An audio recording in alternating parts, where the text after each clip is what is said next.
आदाब नाजरीन, भारत एक्सप्रेस उर्दू में आपका इस्तकबाल है। मैं हूं निसार अहमद खान। मुल्क की 3 रियासतों में मुलजिमीन के ऊपर बुलडोजर कार्रवाई की गई और उनके घरों को बुलडोजर से मुनहदिम कर दिया गया, जिसके बाद अब बुलडोजर कार्रवाई का यह मामला सुप्रीम कोर्ट पहुंच गया है। जमीयत उलमा हिंद और मुख्तलिफ तंजीमों ने सुप्रीम कोर्ट में बुलडोजर कार्रवाई से मुताल्लिक अर्जी दाखिल की है और इस तरह की कार्रवाई रोकने का मुतालबा किया है। अर्जी में कहा गया है कि मुलजिमीन के घरों पर हुकूमतों ने जो बुलडोजर चलाया है उस पर रोक लगाई जाए। जस्टिस BR गवई की सदारत वाली बेंच 2 सितंबर को इस पूरे मामले पर समाअत करेगी।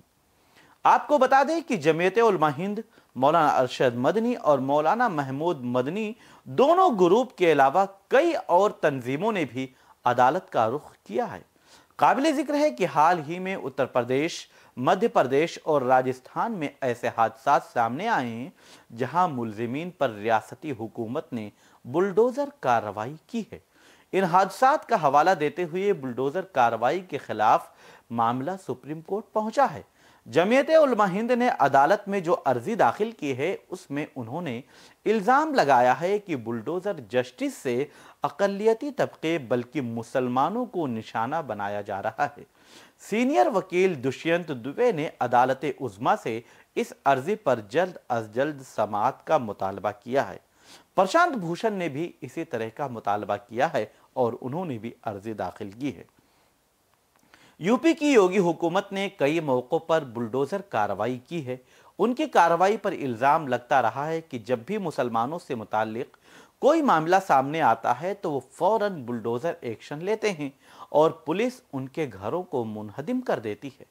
हाल ही में उत्तर प्रदेश में एक मामला सामने आया था जहां 12 साल की नाबालिग लड़की के साथ आबरू रेजी के मुलजिम मोईद खान और नौकर राजू खान पर कार्रवाई करते हुए यूपी पुलिस ने मोईद खान की बेकरी को मुनहदिम कर दिया था। पुलिस ने फौरन कार्रवाई करते हुए मुलजिम मोईद खान और नौकर राजू खान को गिरफ्तार भी किया था। लेकिन इसके अलावा कई और ऐसे मामले सामने आए जब योगी हुकूमत के खिलाफ एहतजाज की बात आई या किसी तरह के जराइम की बात आई या इल्जाम लगा तो उनके खिलाफ बुलडोजर कार्रवाई की गई, जो सवालों के घेरे में है। मध्य प्रदेश में भी मोहन यादव की हुकूमत ने एक के बाद एक मुलजिमीन पर बुलडोजर कार्रवाई की है और उनके घरों को मुनहदिम किया है। मध्य प्रदेश के छिंदवाड़ा जिला में आबरू रेजी के मुलजिम के घर को मकामी इंतजामिया ने यह कहते हुए मुनहदिम कर दिया था कि घर का ढांचा सरकारी जमीन पर गैर कानूनी तरीके से बनाया गया था। मुलजिम का नाम मोहम्मद नफीस था। अब बात इसी से समझ सकते हैं। मध्य प्रदेश के छतरपुर में एक शख्स पर इल्जाम लगा था कि एहतजाज के दौरान उस शख्स ने पुलिस थाने पर पथराव किया, जिसके बाद मुलजिम हाजी शहजाद को अहम मुलजिम बताते हुए उनकी कोठी को मुनहदिम कर दिया गया था। इस मामले पर कांग्रेस के राज्यसभा रुकने पार्लियामेंट इमरान प्रतापगढ़ी से लेकर कई सियासी लीडरान ने भी सवाल उठाए थे। इसी तरह राजस्थान में भी अगस्त के महीने में नाबालिग मुलजिम के घर पर बुलडोजर कार्रवाई की गई।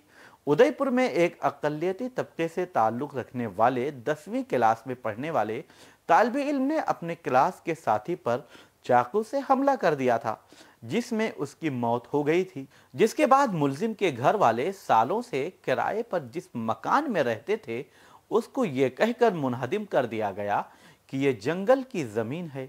इसी तरह से बुलडोजर कार्रवाई से आम लोगों, बिलखुसूस मुसलमानों में तशवीश की लहर देखने को मिल रही थी कि जब भी कोई मामला सामने आता है तो फौरन बुलडोजर के जरिया घरों को मुनहदिम कर दिया जाता है और ये सूरत हाल बीजेपी की क़यादत वाली रियासतों में देखने को मिल रही थी। बहरहाल अवाम की जो तशवीश और परेशानियां हैं उसको देखते हुए जमीयत उलमा हिंद ने सुप्रीम कोर्ट का दरवाज़ा खटखटाया है और अब देखने की बात ये होगी कि जब अदालत में इस मामले की समाअत होगी तो क्या नतीजा सामने आता है। लेकिन हम किसी भी तरह के जराइम की हिमायत नहीं करते हैं, लेकिन जब किसी भी घर को मुनहदिम कर दिया जाता है किसी एक शख्स की गलती की वजह से, उसके जुर्म करने की वजह से, तो पूरे घर के लोगों के सर से साया उठ जाता है, उनके घर से छत खत्म हो जाता है। इस पर हर किसी को अफसोस होता है। बहरहाल यही मामला अब अदालत में है, देखना होगा कि अदालत क्या फैसला करती है। आप देखते रहिए भारत एक्सप्रेस उर्दू और मुझे दीजिए इजाजत। हमारी वीडियो आपको पसंद आए तो लाइक कीजिए, शेयर कीजिए और सब्सक्राइब कीजिए। साथ ही कमेंट बॉक्स में आप अपनी राय भी जरूर दें। और हां, अगर फेसबुक पर आप वीडियो देख रहे हैं तो हमारे पेज को फॉलो करना ना भूलें।